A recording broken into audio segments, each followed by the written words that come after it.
We will discuss chemical reactions of haloalkanes. The reactions of haloalkanes may be divided into the following categories. First of all, what are haloalkanes? Haloalkanes होते हैं halo for halogen and alkanes for alkane group. You can say CH3 Cl or simple RX. This is haloalkanes and haloarenes उसमें हमारा क्या जो R group होता है, ये हमारा R ग्रुप यहाँ पे एलिफेटिक है एंड हेलोएरेन्स में R ग्रुप हमारा हो जाता है एरोमेटिक, उसको बोलते हैं हेलोएरेन्स। अब आज हम करेंगे रिएक्शंस ऑफ हेलोएल्केन्स। हेलोएल्केन्स की reactions, first one is nucleophilic reaction. Today we will discuss only nucleophilic substitution reaction. Nucleophilic substitution means nucleophile का सब्स्टिट्यूशन कराना है। न्यूक्लियोफाइल क्या होता है? अब न्यूक्लियोफाइल वो स्पीशीज़ होती हैं जिनके पास लोन पेयर प्रेजेंट होता है या they having negative charge.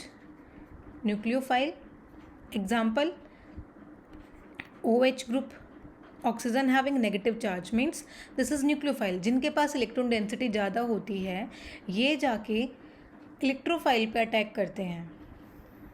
Then first is nucleophilic substitution reactions. You have learned in class 11th that nucleophiles are electron rich species.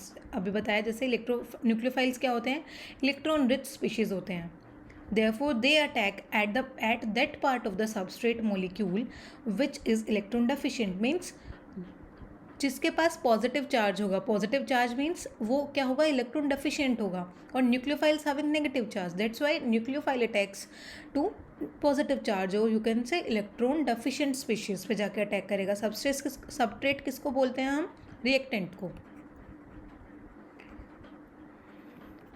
The reaction in which a nucleophile replaces already existing nucleophile in a molecule is called nucleophilic substitution reaction. क्या बोल रहे हैं कि nucleophile replace करे दूसरे nucleophile को जो already exist कर रहा है एक सबस्ट्रेट में, उसको बोलते हैं substitution, nucleophilic substitution reaction. Means एक न्यूक्लियोफाइल सब्स्टिट्यूट हो रहा है, एक ऑलरेडी प्रेजेंट न्यूक्लियोफाइल वो सब्स्टिट्यूट होगा दूसरे न्यूक्लियोफाइल से। सब्स्टिट्यूशन का मतलब वो उसको रिप्लेस करके खुद आ जाएगा वहाँ पे, तो इसको बोलते हैं सब्स्टिट्यूशन।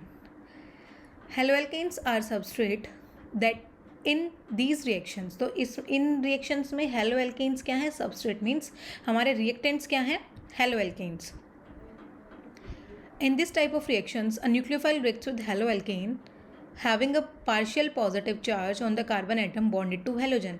अब इन रिएक्शंस में, अब जैसे ये हमारा कार्बन और एक्स इज हेलोजन, कार्बन और हेलोजन का ग्रुप है, इसमें जो हमारा हेलोजन है it is more electronegative than carbon, that's why जो हेलोजन ग्रुप है उस पर हमारा पार्शियल नेगेटिव चार्ज आता है और कार्बन पे हमारा पार्शियल पॉजिटिव चार्ज आता है। इस पर पार्शियल नेगेटिव चार्ज, इस पर पार्शियल पॉजिटिव चार्ज। इस पे पार्शियल नेगेटिव किसकी वजह से? क्योंकि ये ज़्यादा इलेक्ट्रोनेगेटिव होता है, ये इलेक्ट्रॉन डेंसिटी अपने पास अट्रैक्ट करता है, इसीलिए इस पे नेगेटिव चार्ज आ जाता है और दूसरी साइड कार्बन पे पॉजिटिव चार्ज।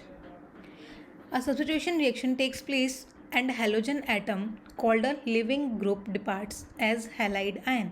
जब सब्स्टिट्यूशन रिएक्शन होती है तो अब यहाँ पे ये एज अ न्यूक्लियोफाइल है और ये दूसरा न्यूक्लियोफाइल आ रहा है इधर से, तो यहाँ पे ये न्यूक्लियोफाइल सब्स्टिट्यूट, इसको सब्स्टिट्यूट कराना है, तो ये यहाँ से लीव करेगा, तो इसको बोल दिया लिविंग ग्रुप। लीव करेगा एज अ हैलाइड आयन, इसको बोलते हैं हैलाइड आयन। जब ये लीव होगा यहाँ से एज नेगेटिव चार्ज, तो इसको बोल दिया x negative means halide ion. Since the substitution reaction is initiated by a nucleophile, it is called nucleophilic substitution reaction. क्योंकि ये substitution reaction किससे इनिशिएट हुई है? एक न्यूक्लियोफाइल से, इसीलिए इसको बोला गया है nucleophilic substitution reaction. This is reaction means nucleophile जो हमारा जिसने सब्स्टिट्यूट होना है, ये न्यूक्लियोफाइल अटैक करेगा इस कार्बन पे एंड दिस न्यूक्लियोफाइल जो एक्स है, जो हमारा हेलाइड है, ये पार्शियल नेगेटिव, ये बॉन्ड डेंसिटी अपने ले जाएगा, ये एज अ हेलाइडाइन लीव करेगा कार्बन को और कार्बन पे फिर यहाँ पे कार्बन पे partial positive charge and then nucleophile attacks to this carbon and forms carbon nucleophile bond. It is one of the most useful classes of organic reactions of alkyl halide in which halogen is bonded to sp3 hybridized carbon. इसमें halogen atom sp3 hybridized carbon atom के साथ attached है क्योंकि carbon किससे single bonded है, इसलिए sp3 hybridized carbon. The products formed by the reaction of haloalkanes with some common nucleophiles are given in table 10.4. जो हमारे प्रोडक्ट फॉर्म होते हैं वो ये दिए हुए हैं. ये हमारी नॉर्मल रिएक्शन है. RX ये हमारे क्या है, एल्काइल हैलाइड. ये रिएक्ट कर रहा है न्यूक्लियोफाइल के साथ. इस न्यूक्लियोफाइल ने इसको सब्स्टिट्यूट किया तो क्या बन गया, R nucleophile and X group as a halide ion release हो गया. इसको बोल दिया लिविंग ग्रुप. ये हमारे रिएजेंट्स हैं जो हम रिएजेंट्स ऐड करते हैं. जैसे हमने ऐड किया NaOH और KOH, इसमें हमारा न्यूक्लियोफिलिक पार्ट होगा OH जो जाके अटैक करेगा और सब्स्टिट्यूशन प्रोडक्ट R न्यूक्लियोफाइल जो यहाँ पे ये प्रोडक्ट बनता है वो बनेगा ROH क्योंकि यहाँ पे R ऑलरेडी एल्काइल वाला R है और OH एज अ न्यूक्लियोफाइल है तो R nucleophile ROH and that is alcohol. ऐसे ही एज अ वाटर, जब वाटर हम डालते हैं तो वाटर में न्यूक्लियोफाइल बिहेव करेगा OH2. यहाँ पे ऑक्सीजन के पास इलेक्ट्रॉन डेंसिटी है, यहाँ पे ये फॉर्म करता है ROH दैट इज़ एल्कोहल. ऐसे ही सोडियम आयोडाइड यहाँ पे I नेगेटिव RI फॉर्म कर देगा एल्काइल हैलाइड. ऐसे ही ये टेबल में गिवन है. यहाँ पे जैसे एक ये आता है KCN एंड AgCN. ये हमारा यहाँ पे कार्बन से लिंकेज होती है. Carbon as a nucleophile attack करता है, कार्बन जाके अटैक करेगा कार्बन पे, दैट्स वाई RCN ये बॉन्डिंग होती है. इसको बोलते हैं नाइट्राइल एंड साइनाइड, नाइट्राइल या साइनाइड बोलते हैं. लेकिन AgCN के केस में अटैक होगा न्यूक्लियोफाइल का फ्रॉम नाइट्रोजन जाके अटैक करेगा क्योंकि यहाँ पे नाइट्रोजन के पास इलेक्ट्रॉन डेंसिटी है. तो ये फॉर्म करेगा RNC दैट इज़ आइसोसाइनाइड और इसको बोला आइसोनाइट्राइल. यहाँ पे नाइट्राइल बोला था तो इसको आइसोनाइट्राइल, साइनाइड तो आइसोसाइनाइड. KNO2 इस केस में यहाँ पे हमारा अटैक कर रहा है ऑक्सीजन अटैक करेगा एज अ न्यूक्लियोफाइल बिहेव करेगा. ऑक्सीजन से अटैक करेगा तो फॉर्म होगा RON double bond that is alkyl nitrite.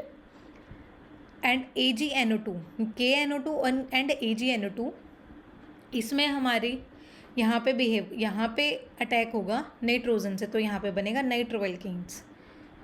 ऐसे ही सेम में लिथियम एल्यूमिनियम हाइड्राइड यहाँ पे होता है हमारा न्यूक्लियोफाइल हाइड्राइड H और ये फॉर्म करता है RH that is hydrocarbon.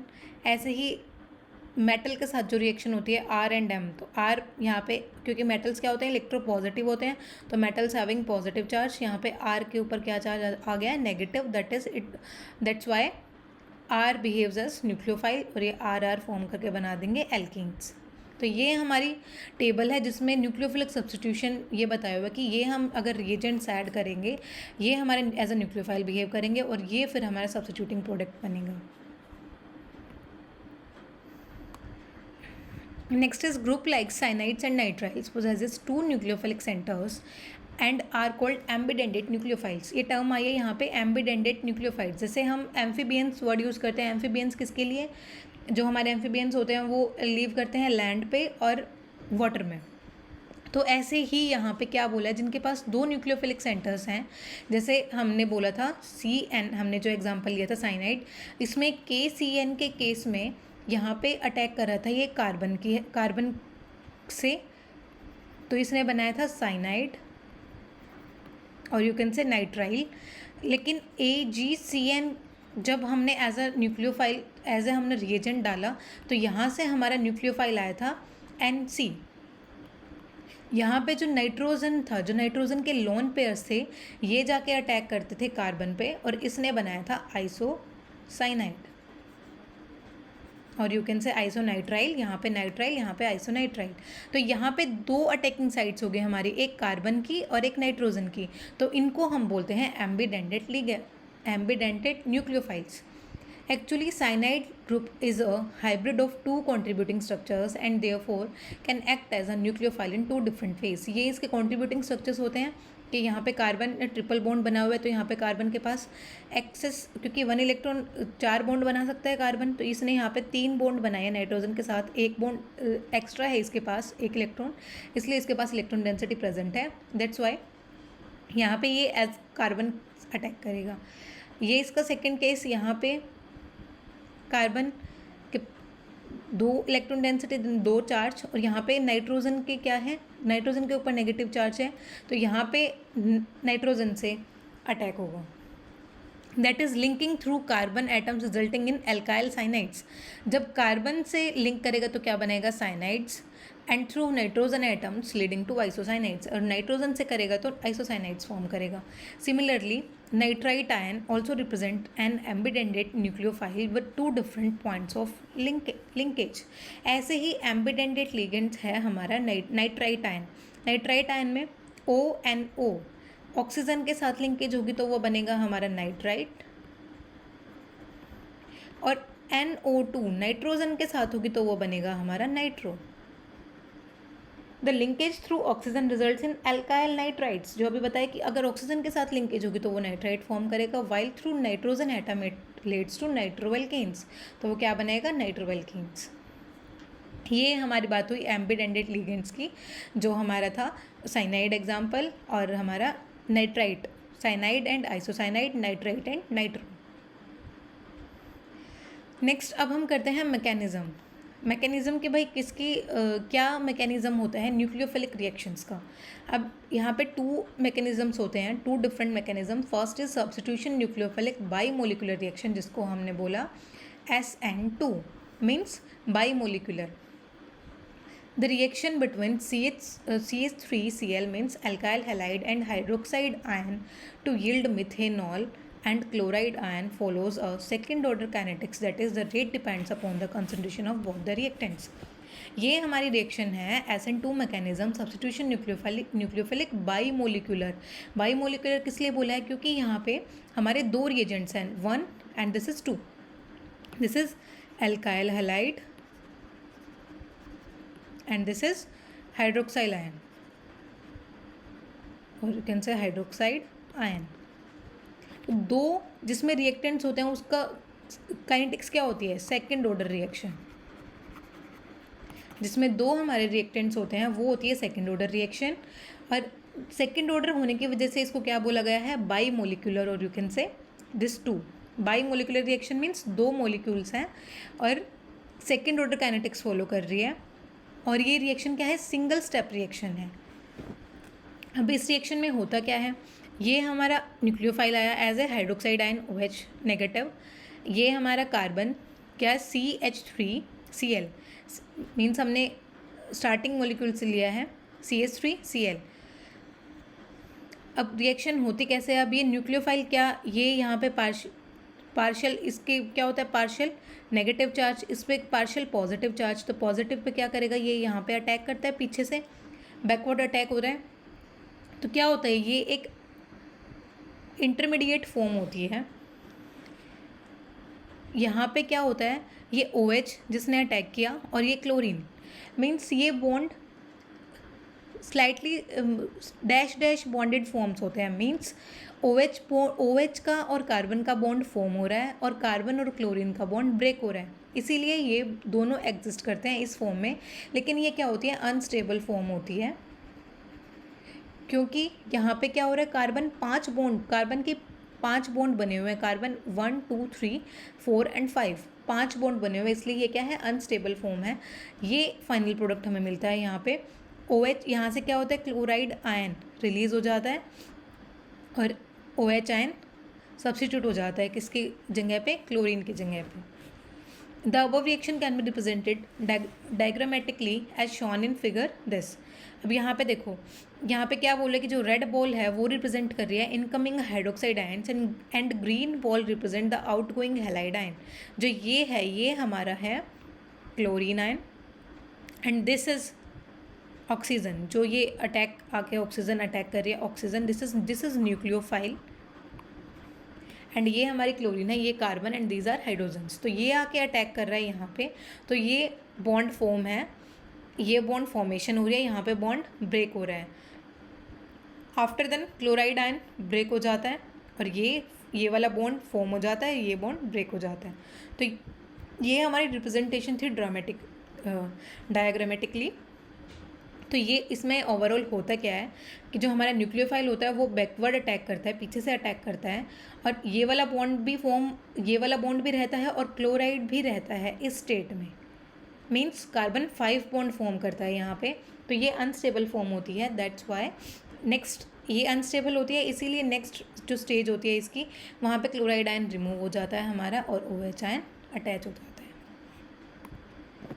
Next, it depicts a bimolecular nucleophilic substitution reaction. The incoming nucleophile interacts with alkyl halide, causing the carbon halide bond to break and a new bond is formed between carbon and attacking nucleophile. क्या होता है, carbon और halide का bond क्या होता है, break होता है, और जो नया बॉन्ड किसके बीच में, कार्बन एंड अटैकिंग न्यूक्लियोफाइल उसके बीच में फॉर्म होता है। Here it is carbon oxygen bond formed between carbon and OH bond. तो कार्बन और ऑक्सीजन के बीच में बॉन्ड फॉर्म होता है। These two processes takes place simultaneously in a single step and no intermediate is formed. ये क्या होते हैं कि ये दोनों, ये जो bond formation and bond breaking वाला जो प्रोसेस है वो साइमल्टेनियसली होता है, इसीलिए क्या कह रहे हैं कि कोई भी इंटरमीडिएट फॉर्म नहीं होता इसमें। As a reaction progress and the bond between the incoming nucleophile and the carbon atom starts forming, the bond between the carbon atom and leaving group weakens. Means जो न्यूक्लियोफाइल आ रहा है उसके साथ carbon का बॉन्ड स्ट्रॉन्ग होना शुरू हो जाता है और जो लिविंग ग्रुप के साथ बॉन्ड है वो वीक होना शुरू हो जाता है। As it happens the 3 carbon atoms bonds of the substrate start moving away from the attacking nucleophile in transition state. जो ट्रांजिशन स्टेट, जो हमारी वो सेंटर वाली स्टेट थी, दैट इज ट्रांजिशन स्टेट। उस ट्रांजिशन स्टेट में जो यहाँ पे ये थी हमारी हाइड्रोजन हाइड्रोजन हाइड्रोजन, और ये हमारा न्यूक्लियोफाइल आके अटैक कर रहा था यहाँ पे, तो ये अपनी पोजीशन चेंज करनी शुरू कर देते हैं क्योंकि न्यूक्लियोफाइल ने अटैक किया था बैकवर्ड पोजीशन से। न्यूक्लियोफाइल को प्लेस देने के लिए ये अपनी पोजीशन चेंज करते हैं, तो ये हाइड्रोजन इधर मूव करते हैं। All the 3 CH bonds are in the same plane and the attacking and living groups are partially attached to the carbon. ये partially attached हो जाते हैं, जो हमारी फॉर्म बनी थी ट्रांजिशन स्टेट वाली, ये वाली फॉर्म CHH, ये हमारा क्लोराइड आयन, ये था हमारा न्यूक्लियोफाइल। तो ये हाइड्रोजन्स ने अपनी पोजीशन चेंज की, क्लोरीन और न्यूक्लियोफाइल का बॉन्ड ये फॉर्म होता है, ऐसे पार्शली अटैच्ड होते हैं ये। As the attacking nucleophile approaches closer to the carbon, CH bond still keep on moving in the same direction till the attacking nucleophile attach to carbon and leaving group leaves the carbon. CH bonds जो ये carbon और hydrogen के bonds है, ये move ही करते रहते हैं जब तक ये कार्बन और न्यूक्लियोफाइल का बॉन्ड स्ट्रॉन्ग बॉन्ड नहीं फॉर्म होता और जब तक ये लीव नहीं होता जब तक। तो उसके बाद क्या होता है, ये मूव करते रहते हैं, इधर ये यहाँ पे आ जाता है, ये यहाँ और ये यहाँ पे, तो ये लीव कर जाता है हमारा एंड देन न्यूक्लियोफाइल यहाँ अटैच हो जाता है। As a result configuration is inverted, जिससे क्या हुआ, जो हमारी स्टीरियो केमिस्ट्री थी और जो एटम्स के अरेंजमेंट थी वो क्या हो जाती है, इन्वर्ट हो जाती है। The configuration of carbon atoms under attack inverts in much the same way as a umbrella is turned inside out when caught in a strong wind. कि जैसे स्ट्रॉन्ग विंड आती है उस टाइम पे जैसे अम्ब्रेला एकदम से टर्न इन्वर्ट हो जाती है, वैसे ही इसमें होता है। देखो क्या होता है इसमें, यहाँ पे हमारे ये जो आपको यहाँ पे वेज वाला बॉन्ड और ये डैश बॉन्ड, वेज बॉन्ड क्या होता है, above the plane, and dash वाले जो बॉन्ड्स होते हैं वो बिलो द प्लेन होते हैं। अभी यहाँ पे क्या हुआ, जैसे ही OH ने अटैक किया तो वैसे ये कॉन्फ़िगरेशन हमारी, ये इधर थे, ये कार्बन एटम से इधर लगे हुए थे, ये अम्ब्रेला ऐसे थी। जैसे ही OH आया तो ये सारे बॉन्ड्स हमारे इधर शिफ्ट हो गए, ये हमारे बॉन्ड्स इधर शिफ्ट हो गए। तो इसने वही बोला कि जैसे अम्ब्रेला एकदम से इन्वर्ट हो जाती है स्ट्रॉन्ग विंड में, ऐसे ही हुआ। और उसको क्या दिया, this process is called a inversion of configuration.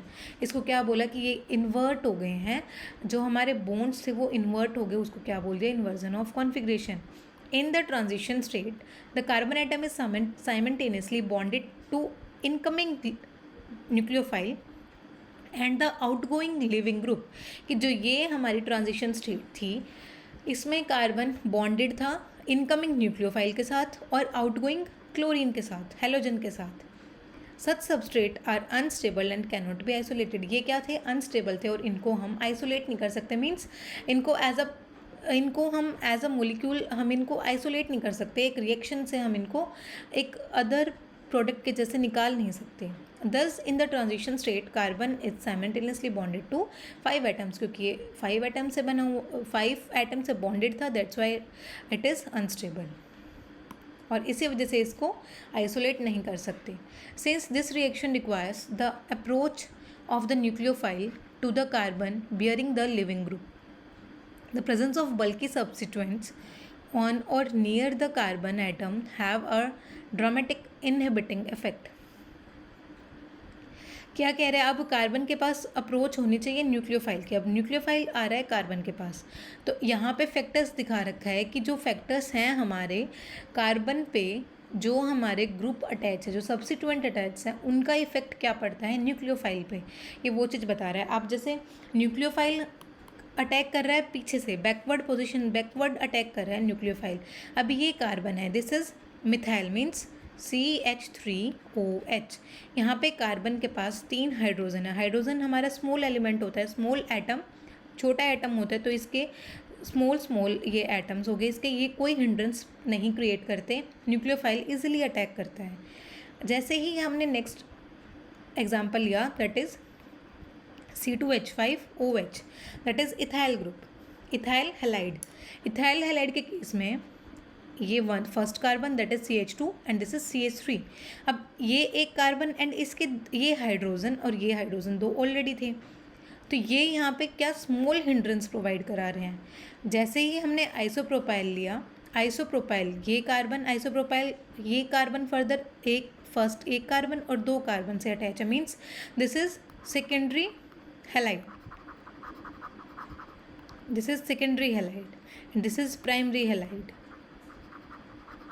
This is secondary halide कैसे? कि ये हैलाइड इस कार्बन से अटैच है और ये कार्बन फर्दर कितने कार्बन से अटैच है, ऐसे हम बताते हैं कि ये प्राइमरी है या सेकेंडरी. अब ये कार्बन एक इस कार्बन से अटैच है, एक इस कार्बन से अटैच है, इसलिए इसको बोला सेकेंडरी हैलाइड. ये कार्बन हैलाइड के साथ अटैच है. अब ये कार्बन फर्दर कितने कार्बन से है इसको कंसिडर करेंगे, ये सिर्फ एक कार्बन के साथ अटैच है, इसलिए दिस इज प्राइमरी हैलाइड. अब ये वाला कार्बन जो यहाँ पे कार्बन है, ये 1 2 3 कार्बन के साथ अटैच है, तो इसको बोल देंगे टर्शरी हैलाइड. अब यहाँ पे tertiary halide, 1 carbon 2 carbon 3 carbon means इसके CH3 कितना बड़े, तो ये क्या कर रहे हैं यहाँ पे हिंड्रेंस प्रोवाइड करा रहे हैं न्यूक्लियोफाइल. अब यहाँ पे ऑलरेडी इतने सब्स्टिट्यूएंट्स अटैच हैं, तो न्यूक्लियोफाइल को स्पेस ही नहीं मिलेगा कि वो जाके कार्बन पे अटैक करे. यहाँ पे हल्का सा स्पेस मिलेगा. ये क्या लिखे हुए हैं नीचे, रेट लिखे हुए हैं कि यहाँ पे 30% रेट है रिएक्शन होने का, यहाँ पे 1% हो जाता है और यहाँ पे 0.02% आती है, यहाँ पे 0%. मीन्स यहाँ से हमने क्या कंक्लूड करा कि SN2 रिएक्शन के लिए हमें जो एल्काइल हैलाइड का रिएक्टिविटी ऑर्डर क्या होगा, सबसे पहले आएगा हमारा प्राइमरी हैलाइड, और यू कैन से सबसे पहले आ जाएगा methyl halide, then primary halide, then secondary halide and then tertiary halide. Tertiary halide में ज़्यादा स्टेरिक हिंड्रेंस होने की वजह से रिएक्शन नहीं होगी. फिर सेकेंडरी एंड देन प्राइमरी सबसे फर्स्ट आता है मिथाइल हैलाइड, क्योंकि उसमें कार्बन के पास बस हाइड्रोजन प्रेजेंट है और ये बहुत स्मॉल होते हैं, तो न्यूक्लियोफाइल इजीली अटैक करता है बैकवर्ड से. प्राइमरी में एक CH3 ग्रुप अटैच हो जाता है एक्स्ट्रा, सेकेंडरी में 2 R ग्रुप, टर्शरी में 3 R ग्रुप. ये हमारा रिएक्टिविटी ऑर्डर होता है जिसमें मिथाइल हैलाइड फर्स्ट पोजीशन पे आता है and then primary, then secondary and then tertiary. Next is thus the order of reactivity followed as, ये वही ऑर्डर है फिर से SN2 रिएक्शन के लिए. स्टेरिक इफेक्ट मीन्स हिंड्रेंस, जो हिंड्रेंस क्रिएट करेंगे तो ये वो ग्रुप्स हैं. मिथाइल ग्रुप वही जो भी हमने डिस्कस किया, मिथाइल ग्रुप स्मॉल होता है, तो यहाँ पे न्यूक्लियोफाइल इजीली अटैक करेगा. यहाँ पे थोड़ा सा हिंड्रेंस क्रिएट हो रहा है, यहाँ पे थोड़ा सा ज़्यादा हो रहा है और यहाँ पे तो ये अटैक कर ही नहीं पा रहा। जब इसको स्पेस ही नहीं मिलेगा तो ये जाके अटैक करेगा कैसे, क्योंकि इसको बैकवर्ड अटैक करना है, ये नहीं कि ये आगे से जाके नहीं अटैक करेगा। ये SN2 का मैकेनिज़्म ही ये है कि ये बैकवर्ड अटैक करेगा, जिससे कि हमारा इन्वर्जन ऑफ कॉन्फिगरेशन होता है।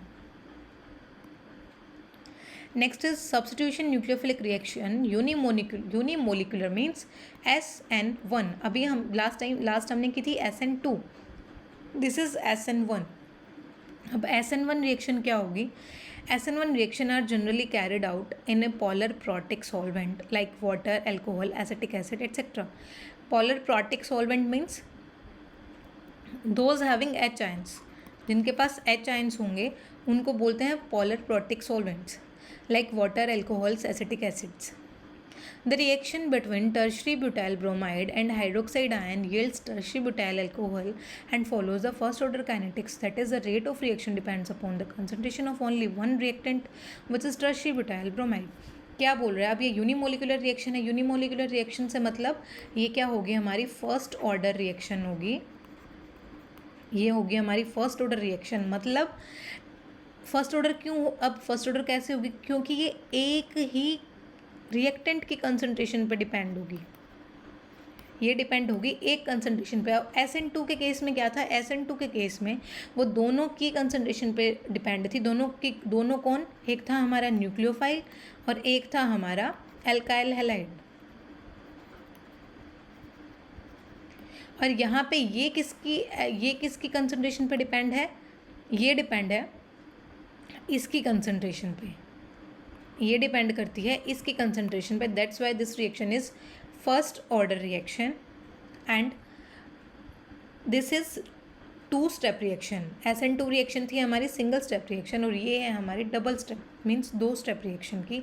इसमें एग्जांपल लिया है इन्होंने tertiary butyl bromide. Tertiary means जिस कार्बन पे हैलाइड ग्रुप अटैच है वो कार्बन फर्दर तीन कार्बन के साथ अटैच होना चाहिए। That is this CH3 CH3 CH3 and its name is tertiary butyl bromide। Tertiary किस लिए? क्योंकि ये टर्शरी कार्बन है। Butyl 1 2 3 4 4 carbon and bromide 4 bromine. Tertiary butyl bromide की रिएक्शन कराई है इन्होंने। This is nucleophile OH। First step में क्या होता है? ये नॉर्मल रिएक्शन जो है हमारी वो ये, इसमें भी होता तो सब्स्टिट्यूशन रिएक्शन ही है। यहाँ पे OH किसको रिप्लेस करेगा? ब्रोमीन को रिप्लेस करेगा। क्या फॉर्म करेगा? 2 मिथाइल प्रोपेन 2 ओल एल्कोहल बनाएगा ये and bromide ion as a living group ये रिलीज हो जाएगा। अब ये क्या होती है? 2 स्टेप रिएक्शन होती है। First step reaction it occurs in 2 steps. In step 1, the polarized carbon Br bond undergoes slow cleavage to produce a carbocation and a bromide ion। सबसे फर्स्ट स्टेप क्या होता है? जो कार्बन और ब्रोमीन का bond था वो ये कार्बन और ब्रोमीन का बॉन्ड था ये क्या होता है? ब्रेक होता है सबसे फर्स्ट स्टेप में। जो ये बॉन्ड है ये बॉन्ड ब्रेक होगा। अब ये बॉन्ड ब्रेक कैसे होगा? ये ज़्यादा इलेक्ट्रोनेगेटिव है तो ये इलेक्ट्रॉन डेंसिटी अपने पास ले जाएगा, ये एज अ Br नेगेटिव और कार्बन के पास छोड़ जाएगा पॉजिटिव चार्ज। तो ये क्या फॉर्म हो जाएगा? Tertiary carbocation. ये क्या फॉर्म करेगा हमारा? Tertiary carbocation. ये फॉर्म करता है टर्शरी कार्बोकैटायन। अब देखो सेम ऐसे ही हुआ। ये स्टेप 1 था। CH3 ये बन गया प्लस मीन्स दिस कार्बन ने ये वाला कार्बन है मीन्स पॉजिटिव। ये क्या बन गया हमारा? Tertiary carbocation and bromide ion क्या हुआ? रिलीज हो गया यहाँ से। फर्स्ट स्टेप इन्होंने क्या किया कि जो लिविंग ग्रुप था वो पहले ही लीव करा दिया। लेकिन SN2 रिएक्शन में क्या हो रहा था? साइमल्टेनियसली वर्क कर रहे थे लिविंग ग्रुप और अटैकिंग न्यूक्लियोफाइल। दोनों ने सेम दोनों का बॉन्ड एक साथ मीन्स न्यूक्लियोफाइल जो अटैकिंग न्यूक्लियोफाइल था वो भी बॉन्ड फॉर्म कर रहा था और साथ साथ कार्बन और जो लिविंग ग्रुप था उसका बॉन्ड ब्रेक हो रहा था। तो वो दोनों एक टाइम पे दोनों प्रेजेंट थे और कार्बन ने 5 बॉन्ड बनाए हुए थे। लेकिन SN1 रिएक्शन में यहाँ पे हैलाइड आयन को पहले ही रिमूव करा देते हैं और कार्बोकैटायन फॉर्म हो जाता है। नेक्स्ट स्टेप में क्या होता है? नेक्स्ट स्टेप जो कार्बोकटाइन फॉर्म, अब यहाँ पे पॉजिटिव चार्ज जो कार्बोकटाइन फॉर्म है अब यहाँ पे आके न्यूक्लियोफाइल अटैक करेगा इस पोजीशन पे, तो क्या फॉर्म करता है CH3 and means tertiary butyl alcohol. अब यहाँ पे ये होता है हमारा form tertiary butyl alcohol, tertiary butyl alcohol form हो जाता है। और हमारी जो this step is slow step, तो रेट ऑफ रिएक्शन डिपेंड करती है हमारी इस पे, सिंगल स्टेप पे ये है हमारी 2 स्टेप रिएक्शन, और सिंगल प्रोडक्ट पे रेट ऑफ रिएक्शन डिपेंड कर रही है, that's why it is first order reaction. और यहाँ पे ये कार्बोकटाइन हमारा एज एन इंटरमीडिएट फॉर्म होता है, उसमें हमारी ट्रांजिशन स्टेट थी, इसमें हमारा इंटरमीडिएट फॉर्म हो रहा है। Step 1 is the slowest and reversible, जो स्टेप 1 है वो हमारा स्लोवेस्ट है और रिवर्सिबल स्टेप है। It involves the carbon bromine bond breaking for which the energy is obtained through solvation of halide ion with the proton of protic solvent। Carbon और bromine का जो बॉन्ड ब्रेक हो रहा है जिससे कि एनर्जी ऑब्टेन, ये बॉन्ड ब्रेक होता है किसकी हेल्प से, जो एनर्जी ऑब्टेन्ड होती है सॉल्वेशन से, जो हैलाइड आयन प्रोटॉन्स, जो प्रोटिक सॉल्वेंट हमने यूज़ किया था उसके प्रोटॉन्स में जो ये डिज़ोल्व होता है उससे जो एनर्जी रिलीज होती है उससे हमारा बॉन्ड ब्रेक हुआ। Since the rate of reaction depends upon the slowest step, अब ये हमें पता है कि रेट डिटर्मिनिंग स्टेप कौन होता है हमारा, जो रेट डिटर्मिनिंग स्टेप होता है, रेट डिटरमाइनिंग स्टेप वो होता है slowest step, slowest step of reaction. अब इसका स्लोवेस्ट स्टेप क्या था, first step is the slowest step. First step में रिएक्टेंट्स क्या थे, जो हमारा रिएक्टेंट जो एल्काइल ब्रोमाइड था वो हमारा स्लोवेस्ट स्टेप रिएक्शन था, तो रेट ऑफ रिएक्शन डिपेंड करेगी सिर्फ उस पर, that's why this is first order reaction. The rate of reaction depends only on the concentration of alkyl halide, जो एल्काइल हैलाइड हमने लिया था उसी पर डिपेंड करेगी, and not on the concentration of hydroxide ion, जो हमने न्यूक्लियोफाइल जो अटैक करेगा उस पर डिपेंड नहीं करेगी, लेकिन उस SN2 के केस में ये अपोजिट है। Further, greater the stability of carbocation, greater will be the ease of formation from alkyl halide and faster will be the rate of reaction। यहाँ पे अब क्या बोल रहे हैं, greater the formation of carbocation, कि जो स्टेबिलिटी, जो कार्बोकैटायन की स्टेबिलिटी, कार्बोकैटायन की स्टेबिलिटी पे डिपेंड करेगा कि जितना स्टेबल कार्बोकैटायन फॉर्म होगा उतना ही जल्दी क्या होगा, एल्काइल हैलाइड, उतनी ही जल्दी हमारी रिएक्शन होगी और उतनी ही जल्दी न्यूक्लियोफिलिक रिएक्शन होगी, सब्स्टिट्यूशन होगा, and faster will be the rate of reaction. In the case of alkyl halides, tertiary alkyl halide undergo SN1 reaction very fast because of high stability of tertiary carbocation. We can sum up the order of reactivity of alkyl halides towards SN1 and SN2 reactions। अब यहाँ पे SN1 reaction के लिए हमने क्या, किसकी stability देखनी है, कार्बोकैटायन की। अब यहाँ पे कार्बोकैटायन फॉर्म हो रहे थे, जो ये था हमारा यहाँ पे ये टर्शरी कार्बोकैटायन, जो ये टर्शरी कार्बोकैटायन फॉर्म हुआ, it is most stable carbocation. Tertiary carbocation हमारा सबसे ज़्यादा स्टेबल होता है, तो इसीलिए ये क्या देगा, फास्ट रिएक्शन देगा। तो इससे हम क्या कंक्लूड कर सकते हैं, जो हमारा सेकेंडरी कार्बोकैटायन कौन सा होगा, सेकेंडरी कार्बोकैटायन हमारा ये फॉर्म करेगा, जो कार्बन 2 कार्बन के साथ अटैच होगा, ये होगा हमारा सेकेंडरी कार्बोकैटायन। प्राइमरी कार्बोकैटायन होगा हमारा ये, this is primary carbocation. And last पे आता है हमारा मिथाइल कार्बोकैटायन, लास्ट पे आता है हमारा मिथाइल कार्बोकैटायन जिसके पास सिर्फ हाइड्रोजन है। मीन्स अब स्टेबिलिटी के अकॉर्डिंग स्टेबल यहाँ पे आ जाएगा tertiary is more stable then secondary, and secondary is more stable then primary, and primary is more stable then methyl carbocation. यहाँ पे अब ऑर्डर क्या हो गया, रिवर्स हो गया। वहाँ पे हमने बोला था, वहाँ SN2 रिएक्शन के लिए फैक्टर कौन सा इन्वॉल्व था, स्टेरिक हिंड्रेंस वाला, स्टेरिक हिंड्रेंस। अब स्टेरिक हिंड्रेंस किस में होती थी ज़्यादा, टर्शरी हैलाइड्स में। तो इस वजह से SN2 मैकेनिज्म, SN2 रिएक्शन के लिए सबसे फास्ट रिएक्शन देगा हमारा methyl halide, then primary halide, then secondary and then tertiary. लेकिन SN1 रिएक्शन के लिए हमने क्या देखना है, स्टेबिलिटी ऑफ कार्बोकैटायन। तो स्टेबिलिटी ऑफ कार्बोकैटायन किसकी, टर्शरी जो कार्बोकैटायन बनते हैं उनकी स्टेबिलिटी ज़्यादा होती है, तो दैट्स वाई टर्शरी कार्बोकैटायन सबसे पहले रिएक्शन देंगे। तो tertiary halides, then secondary halides, then primary and then methyl halide. तो इस ऑर्डर पे हमारे क्वेश्चंस आ जाते हैं। अरेंज करना कि increasing order of reactivity in their SN2 mechanism और इन देयर SN1 मैकेनिज्म। तो ये हमारे आ जाते हैं ऐसे क्वेश्चन, ये रिएक्टिविटी ऑर्डर और मैकेनिज्म आ जाते हैं पूरे SN1 SN2 को एक्सप्लेन करना। तो ये हमारी न्यूक्लियोफिलिक सब्स्टिट्यूशन रिएक्शन थी।